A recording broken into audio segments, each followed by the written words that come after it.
Continuing now with the Impact segment, the president's broken promises and the Biden factor. Joining me now from Nashville, Tennessee, John Rowley. He's a Democratic strategist. And from New York, Julie Roginski, also a Democrat strategist and a Fox News contributor. Okay, before we get into the Biden deal, I know you're both chomping at the bit to respond to Dinesh. His point that really Obama's view is more of a global worldview.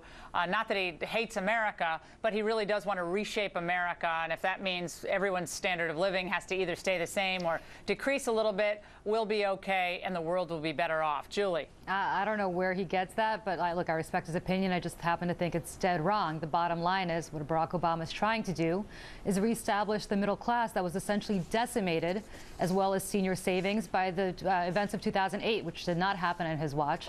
The bottom line is that this is somebody who's trying to reestablish the middle class to make sure the middle class is brought up, not everybody else is brought down. Unfortunately, he's running against a team who wants to make sure that people like Mitt Romney pay less than 1% in taxes, while the rest of us have to pay more and more taxes to subsidize their inability to pay or their reluctance to pay. So I think that's quite a different view than Dinesh just presented. Okay, so wait, Mitt Romney wants to pay less than 1% in taxes? If you look at Paul Ryan's plan, which Mitt Romney wholeheartedly endorsed, Mitt Romney would be paying less than 1% in income tax. Okay. Income taxes. I don't see how that's possible when you actually have. Well, first of all, I have seen the plan, but and we'll let John get into this. Before we get into the nitty-gritty of tax plans and Mitt Romney's personal payment of taxes, which I imagine is in the tens of millions of dollars, if not more, John, the president started off by giving that big Cairo speech, reaching out to the world. We want people to see America in a different way, not so hostile, not so aggressive. Yet, just on the geopolitical basis, things are spiraling out of control. The Arab Spring that we hailed has seen reports of crucifixions taking place in Egypt over the last 4 days. People who were dissenting are actually being hung up and crucified by those supporting, of course, Mohammed Morsi. So this idea that this vision that Obama put out is somehow making America look stronger in the world, do you really buy that? Well, the old conservative talking point of not being the policeman of the world, it's interesting to now have Obama attacked on that. I think he's had pretty strong and decisive action, whether you look at Libya, whether you look in Iran? Where you look at also the taking out Osama, and I think also some caution in places where you need to have caution, where there's not an achievable victory or a path to victory. And so if the expectation is this president is going to bring peace and tranquility to the Middle East, that is a wild expectation that no president has ever had in the history of our it's country. Not about. No, I certainly don't think we should be jumping into every nation. I agree with you that I'm there. But the question is, are we better off as Americans? You know, putting aside the fact that the Navy SEALs took out Osama bin Laden upon the order of the president. It took a little while to get that decision made, but he made it, and he made the right call.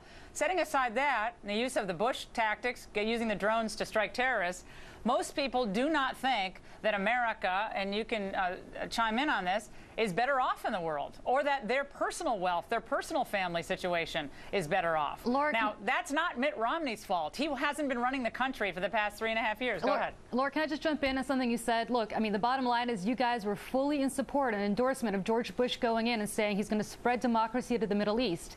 It's exactly what he did in Iraq, and frankly, thanks to his policies, Iran is stronger in Iraq today, and I would argue stronger in places like Syria because of George Bush's policies, and that's fine. But okay, so you're blaming Syria on George Bush? I'm blaming the fact that the rise of Iran has happened because of what happened in Iraq. But I will go further in saying you can't then defend that and castigate Obama for supporting the democratic process in Egypt when that process doesn't turn out the way we as Americans would like it. Am I happy about the Muslim Brotherhood? Do you think the Arab Spring has actually brought any type of stability to the Middle East? Really? That's not what I said. I said democracy. There's a big difference between democratic elections and stability. And I agree with you. There is no stability. But you guys talked about bringing democracy to the Middle East. If you subscribe to that theory in Iraq, why wouldn't you subscribe to that theory in Egypt? Yeah, when you're talking about you guys, that's a little confusing. Well, I'm sorry. The people that supported the Iraq war and thought it was great. John, do you think China or the United States today is growing in influence and strength? Who's growing more, China or the United States? Well, it's all in proportion. I mean, I think if we're going to run, what does that mean? if we're going to Well, I mean, their influence and strength was probably disproportionate to the size of their country and their economy years ago.